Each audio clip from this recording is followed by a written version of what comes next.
Hello, everybody, and welcome to another episode of MAPS, the Michael and Patty Show. I'm Michael. And I'm Patty. Welcome to our Arctic wasteland. We're sitting here looking out at the cruise ship marine terminal, patiently waiting for those cruise ships to arrive. It might be a few months before that, but hopefully it comes soon. If you're new to our show, Patty and I discuss Prince Edward Island real estate and real estate in general, because it's basically the same thing throughout North America.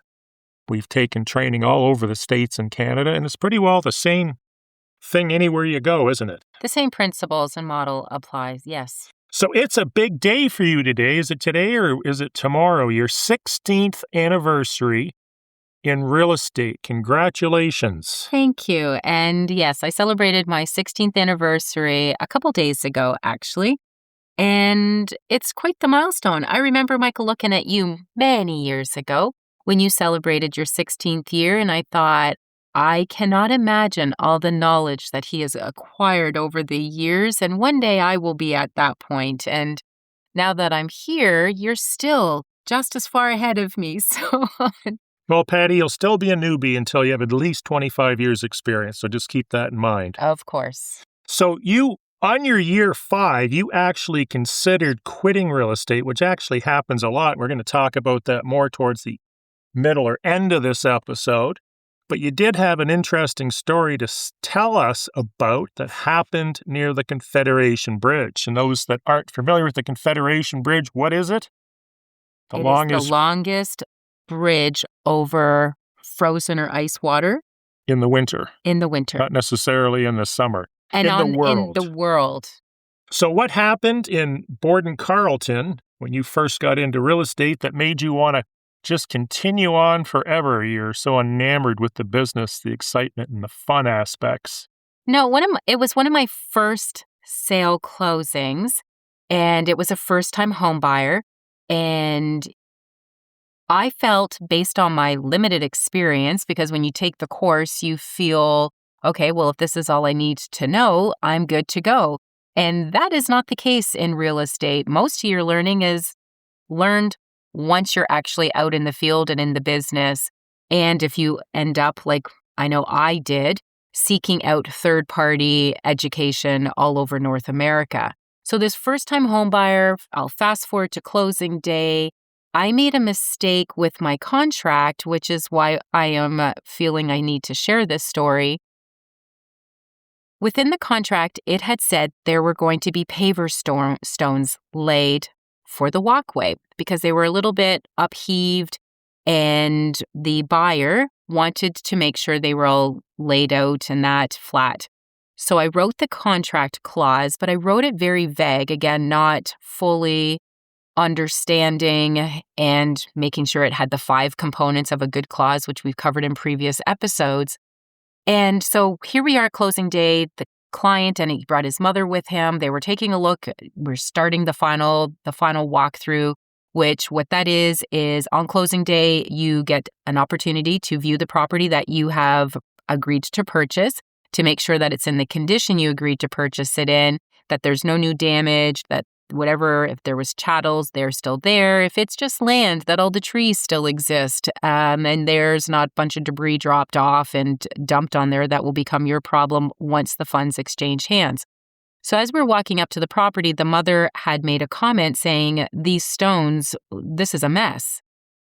And I looked at the son, and he had agreed because he was the buyer. He said, yeah, this is really bad. Why did they just do this? So they did homemade on their own, just threw the paver stones down. They did a quick makeshift, little setup, but it was far from being professional. I made the mistake, one, in my clause in my contract, because we really didn't have a leg to stand on, to dispute this with the other side, which they did end up pushing back because they said the clause didn't ask for it to be professionally laid out.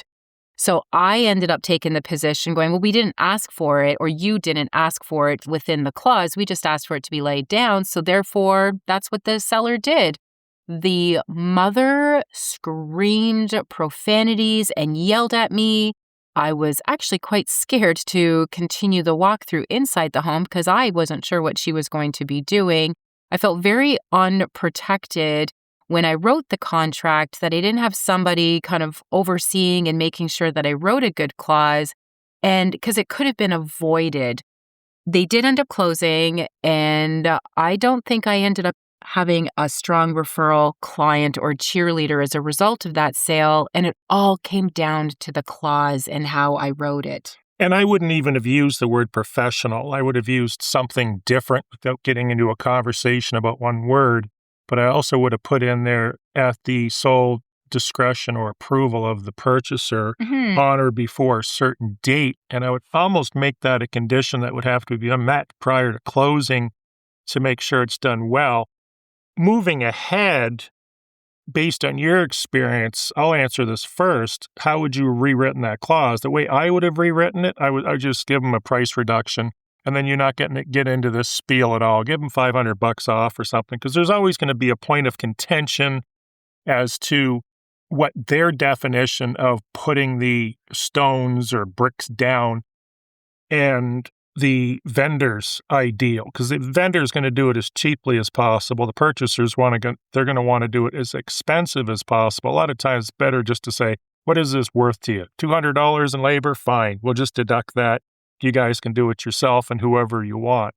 Hire whoever you want. And that 100% is the ideal way to do it. Don't get into repairs and renovations, because they're never going to be to the satisfaction of the purchaser, or rarely, and the vendor's always going to try to get it done cheaply, the seller. Yeah, as cost and effective as they can.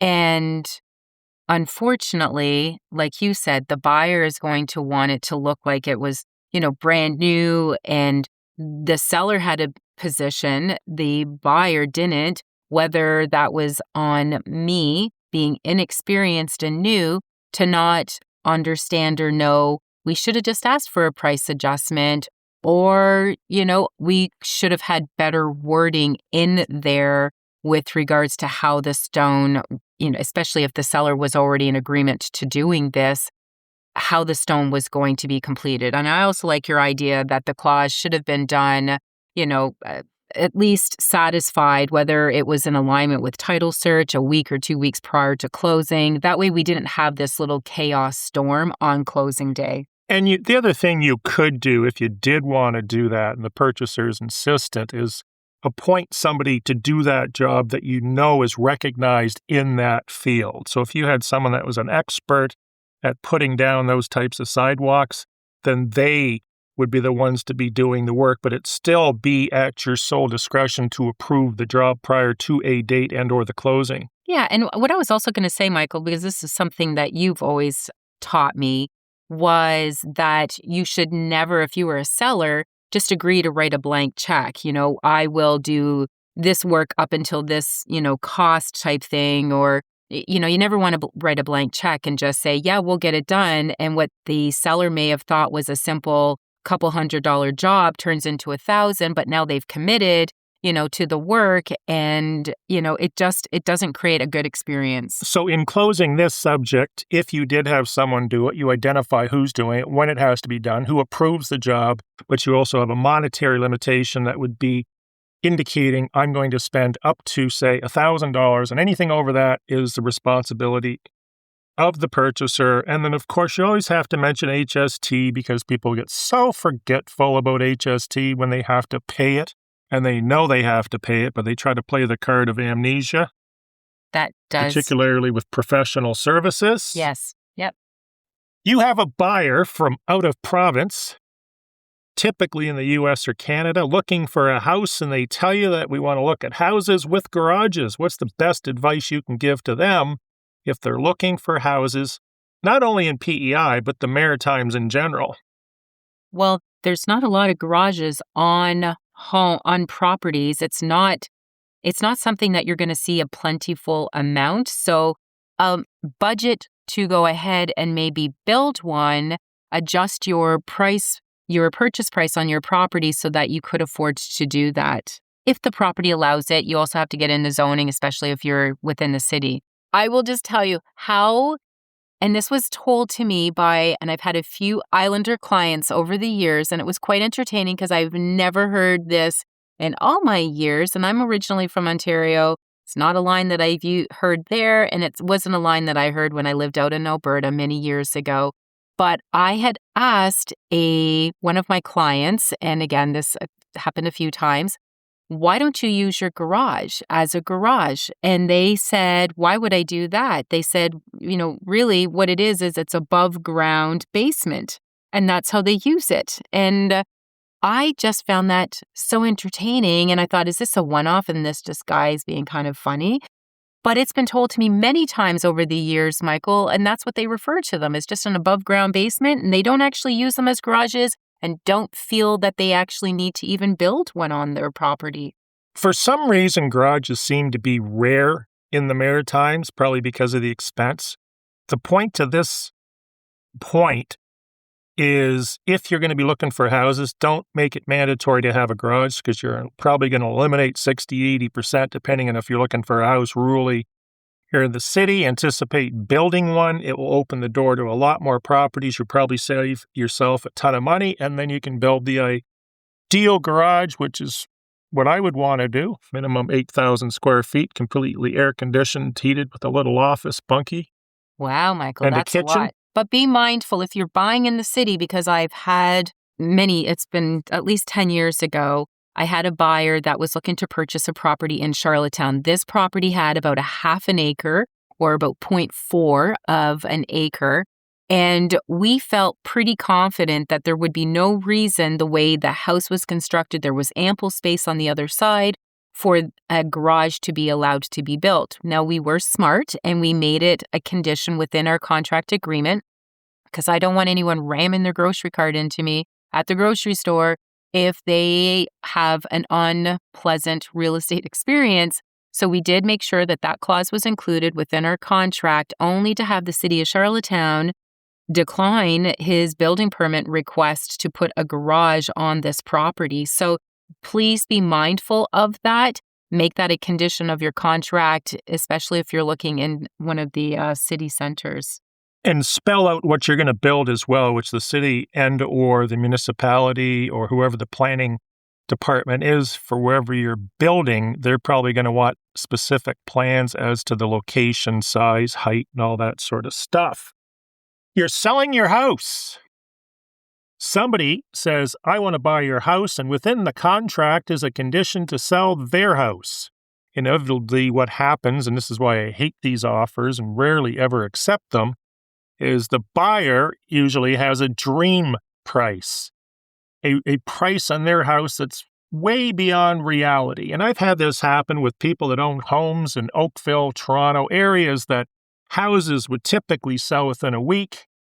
They overprice them. They're on the market 2 or 3 years later. The consumers these days are fairly educated, and if they're not, their agent will certainly educate them if they have a good agent, which most are.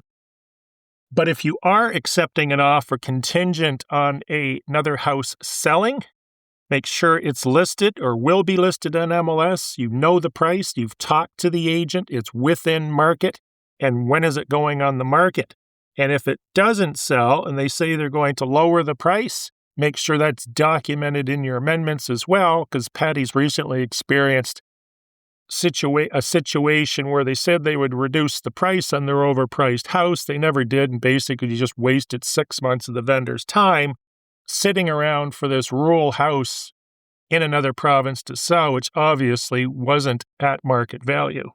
Yeah, and they will say, oh, it's in a real saleable area. They all are, yeah, sell in 2 hours. But the agent had said this, representing these buyers, that the property was very saleable, that they're not going, sitting too long, only to find out that, and this is really important if you're representing a seller and you are on the receiving end and trying to, what kind of questions as a seller should I be asking of my agent to ask the buyer's agent? What are the specs of the home? Because this particular home that was in a highly saleable area, apparently, was only a 2-bedroom. Which will never sell. Which are that alone. So what was selling in the area were 3 bedrooms, 3+ bedrooms, 2+ baths. And this was one of the little anomalies there that was just it was 2 bedrooms. It had 1 bath. and they were pricing it at the same price as these 3 bedrooms, 2 bath homes.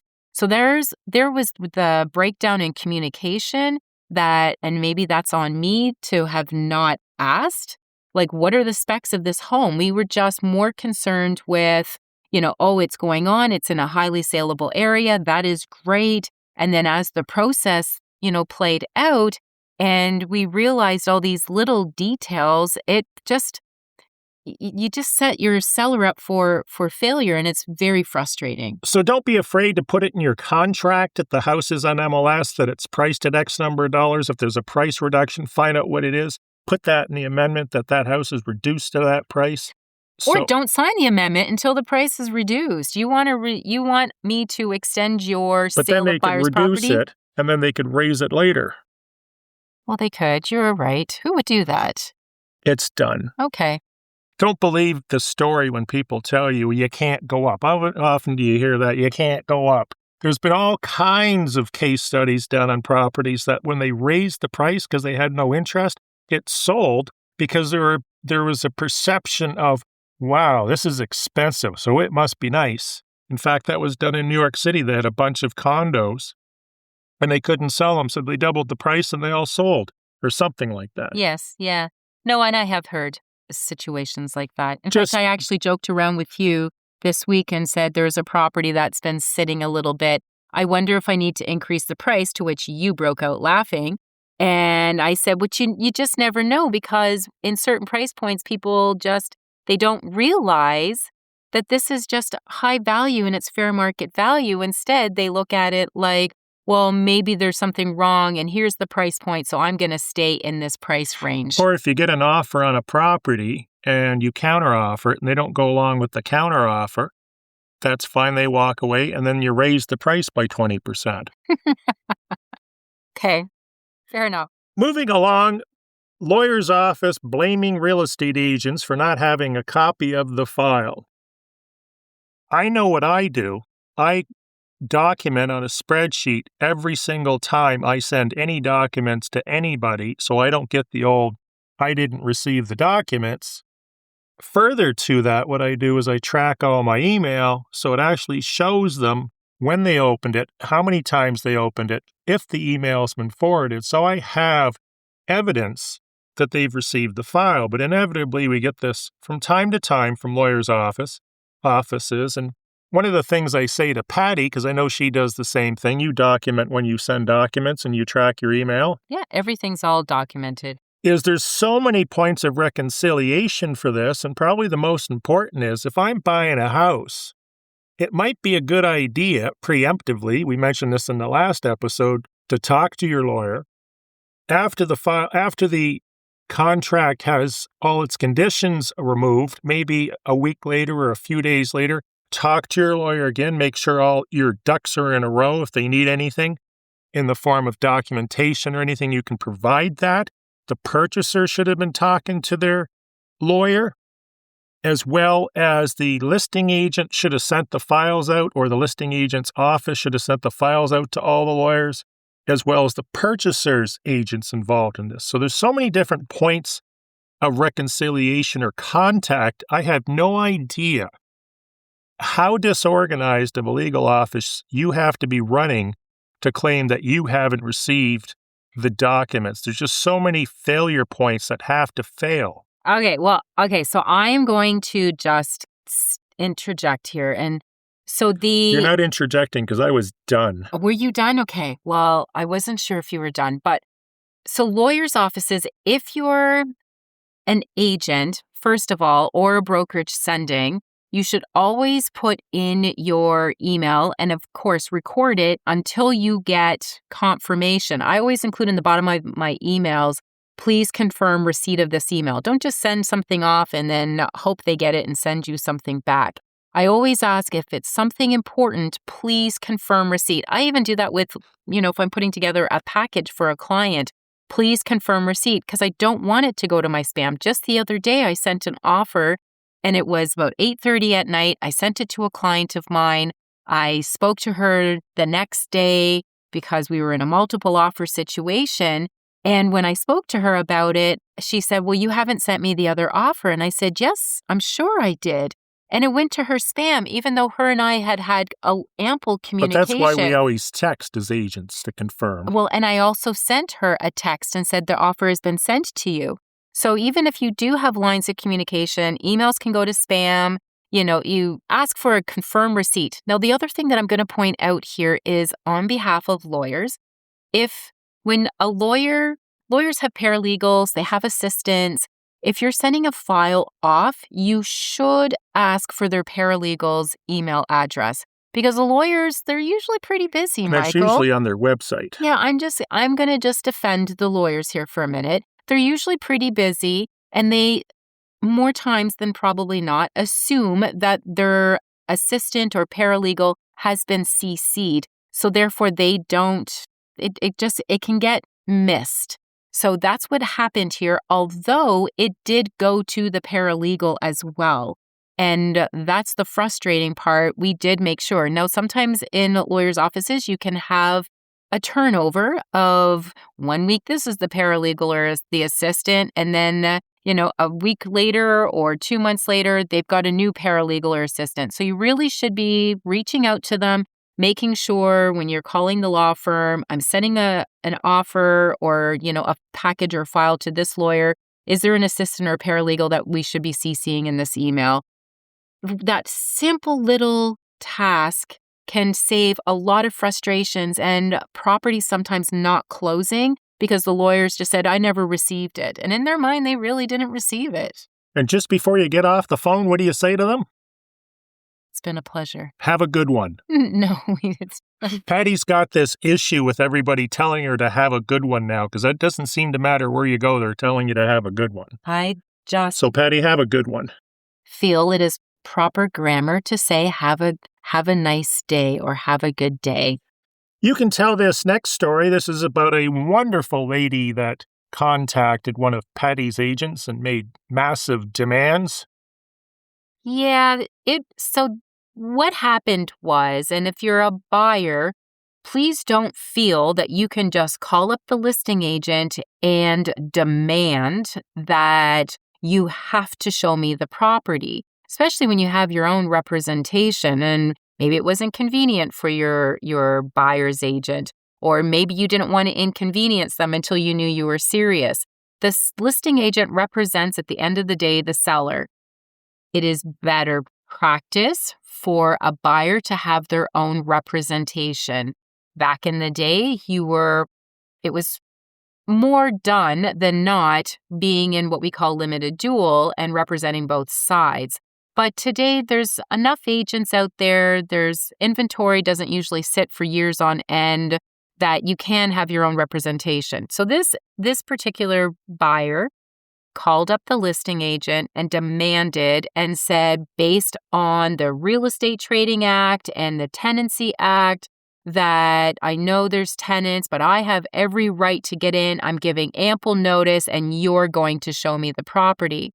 So, of course, we have very educated agents at my office, and they brought this, they went through the qualifying of the party at the other end of the phone. And it turned out they did have their own agent.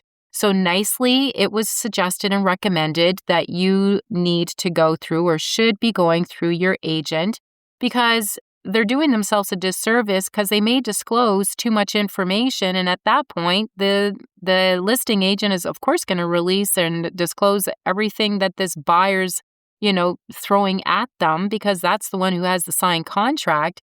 Anyways, very demanding. They did end up going through the property with their own agent, which I don't know how much you want me to get into, Michael, but it turned into such a mess. The end of the day, this particular client, they brought a contractor through. The contractor tore apart the house during the showing, and the agent that was representing them was kind of taking a position and disagreeing during the showing, all the things that this contractor was pointing out. Clearly, as you and I had discussed, Michael, this buyer client really trusted their contractor that they brought with them.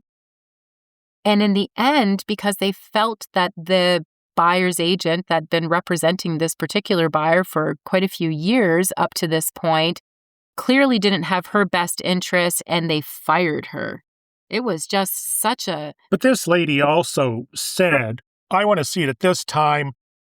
And I don't know how the Real Estate Trading Act got involved, because she's just making stuff up there, because it's not in the Real Estate Trading Act that an agent absolutely has to show it to this particular individual at this particular time on a Sunday morning.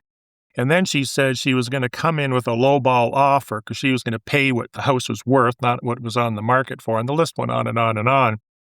That's not the way to act. Moving along, a $300,000 reno turns into over $1 million. How does this happen, Patty? You hear that often. Essentially what happened, this is a friend of mine in the States, ended up building some additions to his house and a garage and that sort of stuff. The whole project was $300,000. Next thing you know, it's over $1 million, and it basically came down to he wasn't watching what was going on with the numbers as they were happening, and the general contractor, which he hired, wasn't bidding the projects out. The general contractor, which is something you can do for yourself, I wouldn't advise it unless you have the experience, basically is a project manager. They hire and manage the subcontractors. They manage the budget, which is what this general contractor should have been doing and didn't. They take care of permits and inspections, material procurement, site supervision, communication, quality control, and warranty.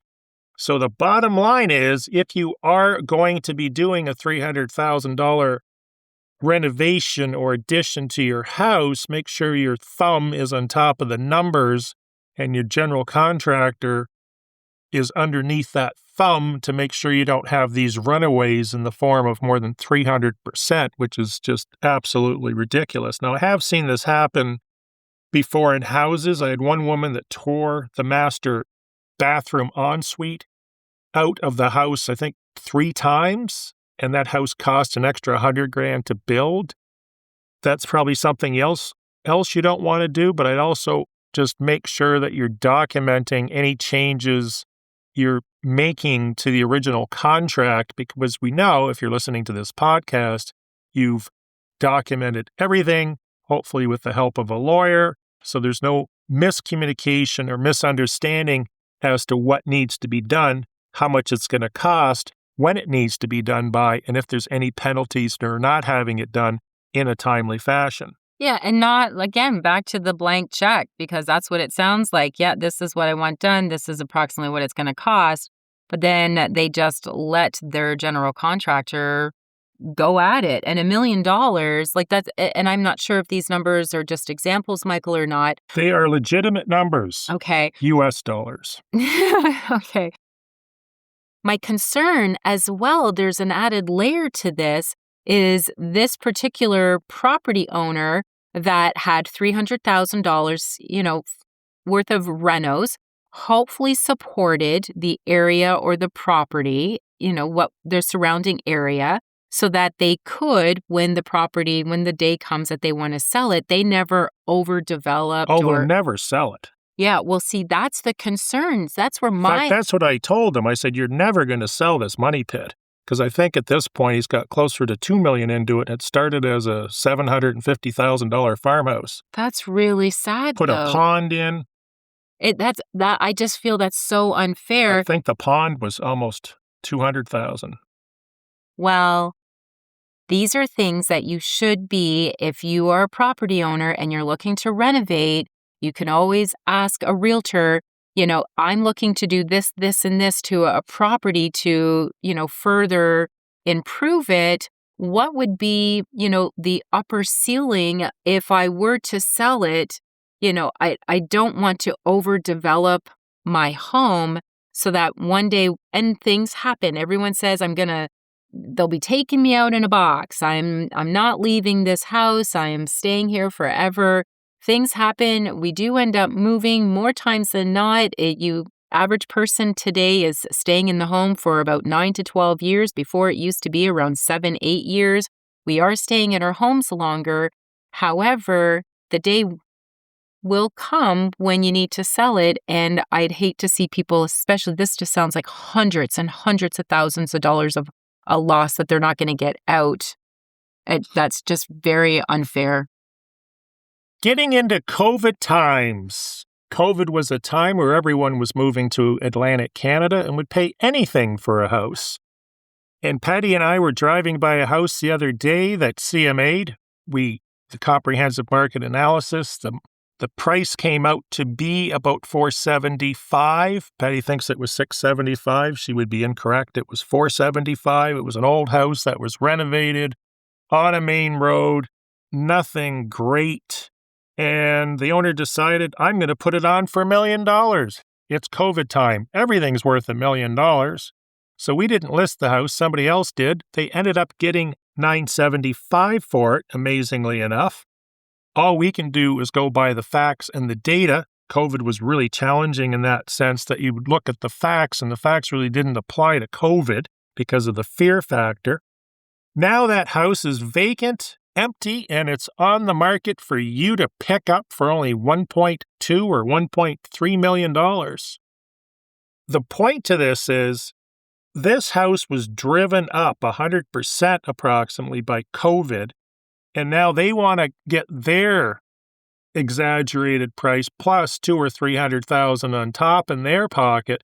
Do you want to be the victim to buy this house, knowing full well for that kind of money, you can buy a very nice house in PEI that's almost practically brand new. In fact, less than that money. We sold a house there in the 8s.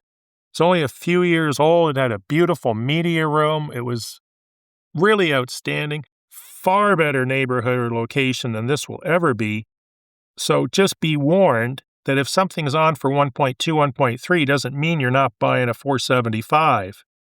Yeah, you should. And I do stand by. I did feel the property, because now I remember which one you're referring to, was just under the 700. During our conversation and meeting with them, they asked, could we bump it up over? And I had said you could try the market if you wanted at like 715, 720, but I wouldn't really push it too much further than that.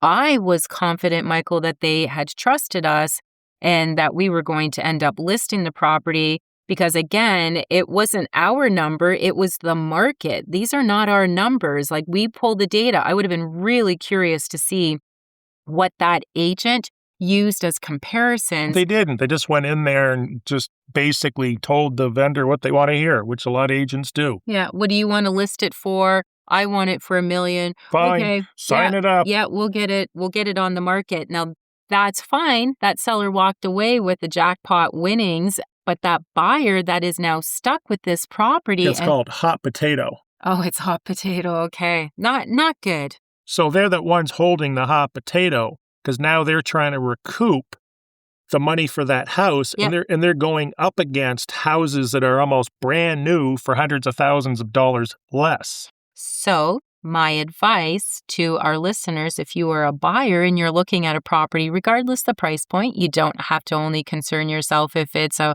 1 million plus property to do this.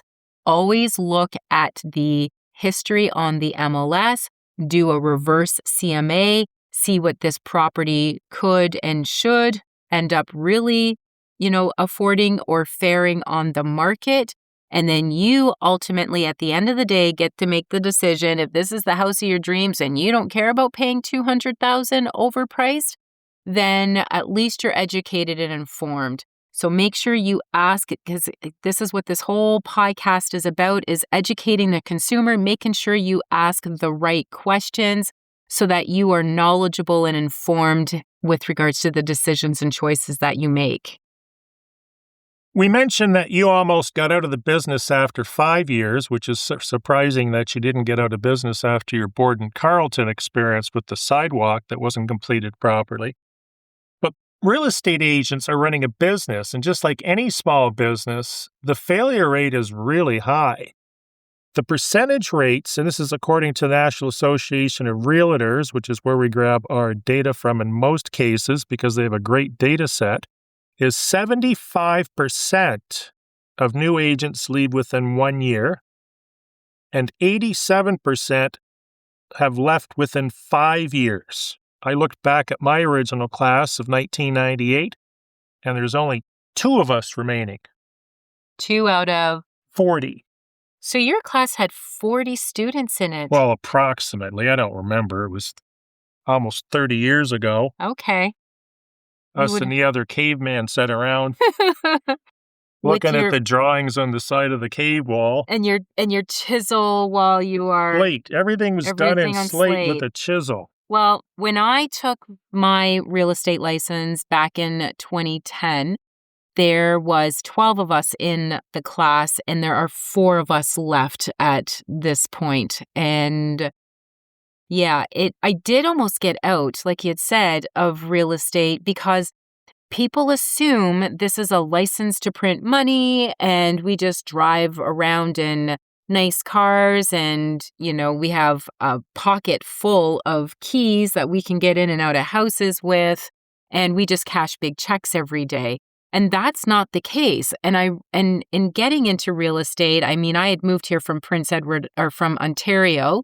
I used to be a nurse in my previous career.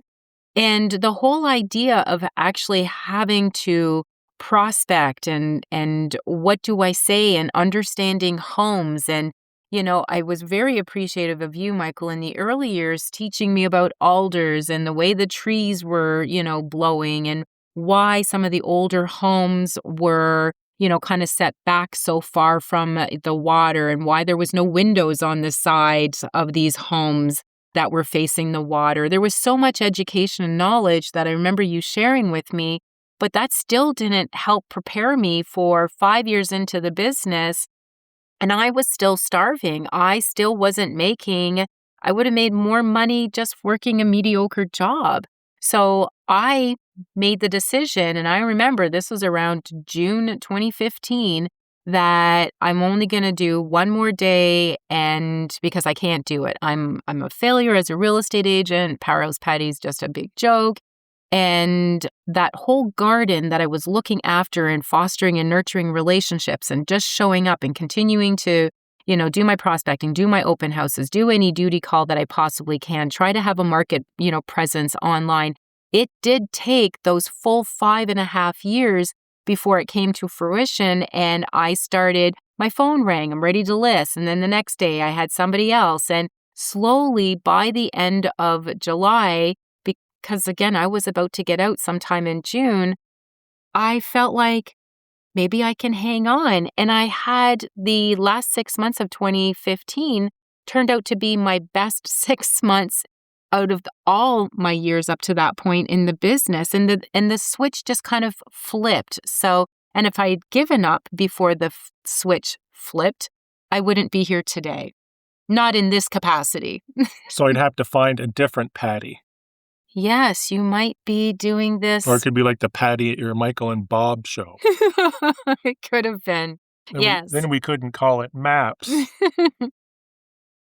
You're representing a seller. The seller just received an offer that's actually pretty good. But there's a couple showings that are happening over the next 24 hours as well. Just to complicate matters, it's Murphy's Law. You ever want to generate showings, just receive an offer. What do you do with this offer? Your options are, and this we didn't script, you respond to it immediately so the purchaser doesn't decide to do something else or lose that emotional drive that made them offer to begin with, particularly on the lower end entry-level homes because they're probably a first-time home buyer. Or option B is to tell the buyer that made the offer, we're just going to sit on this for the next few days because we have a couple other showings coming in and we just want to see what they're going to do. Yeah, There's no option C. I don't like those options. Those are your only options.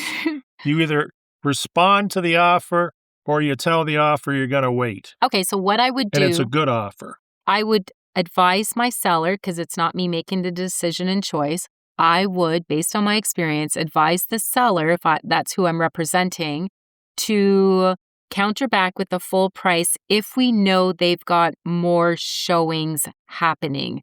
The other thing is you can...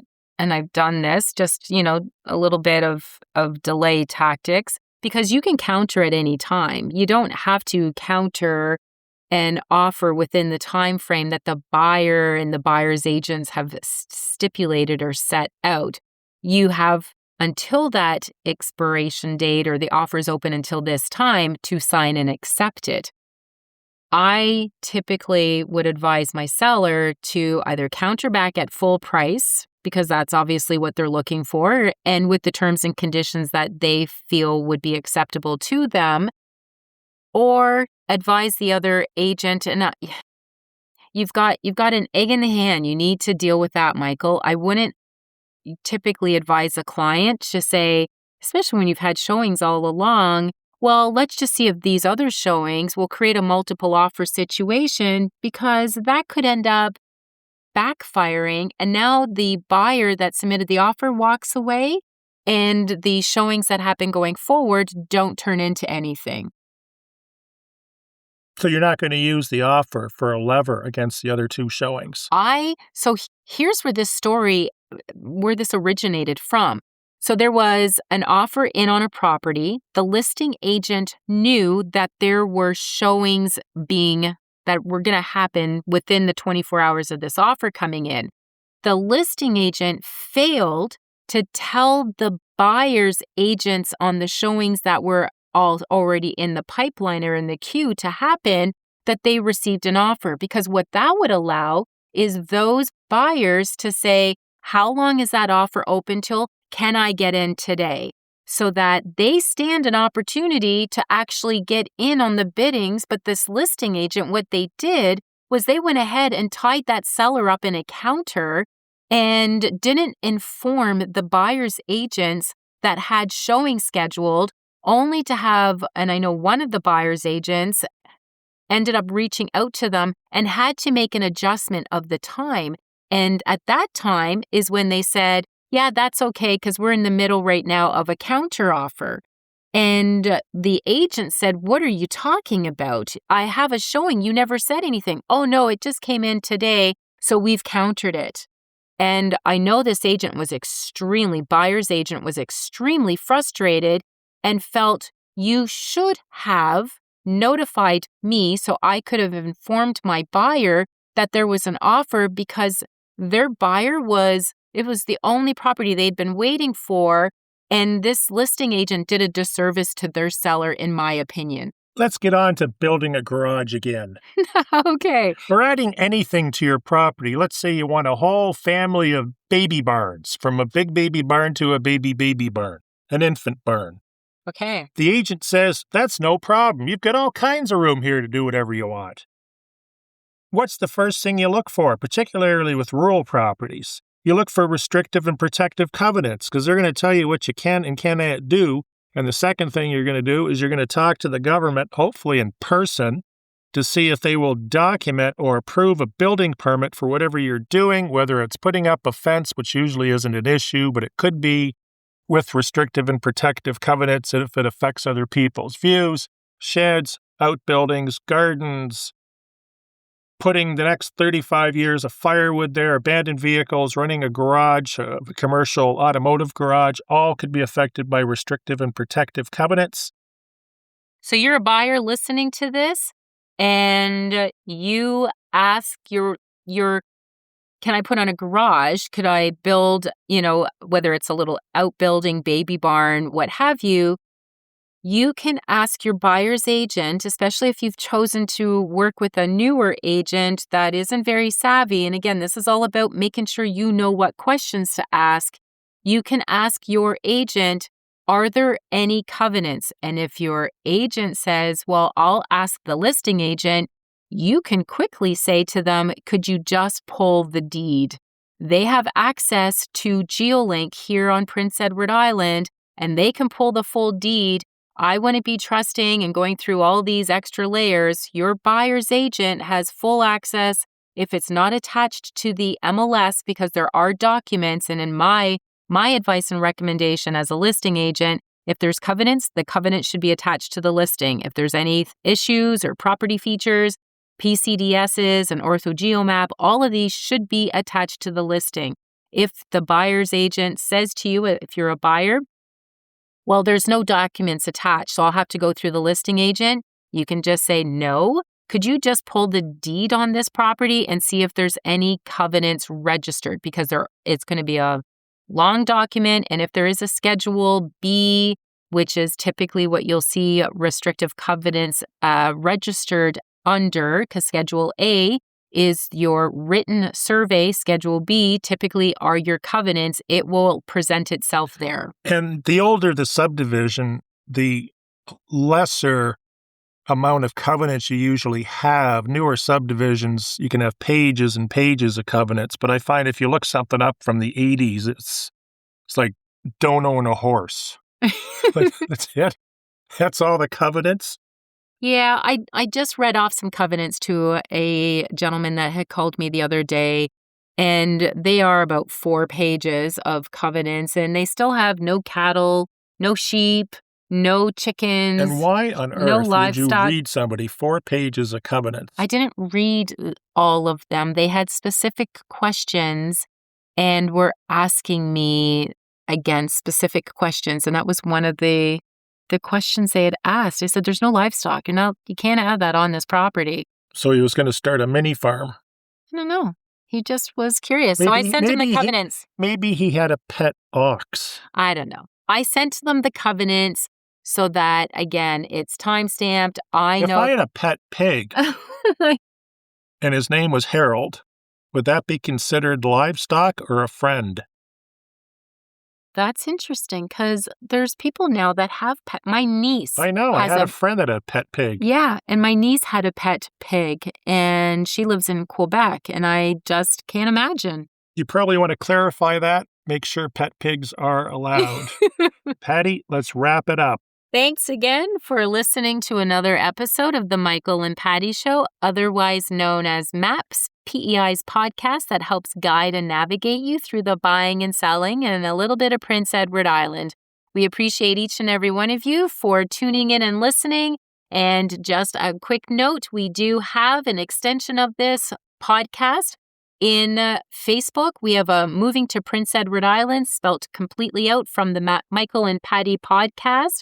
So if you want a continuation of this or snapshot summaries of episodes, plus also there are things like Toolbox Tuesdays and opportunity to ask us questions. We've been really seeing some great questions coming in to our Facebook community group, Michael, recently, and we absolutely love it. And there are stories and questions that we would also be able to answer here.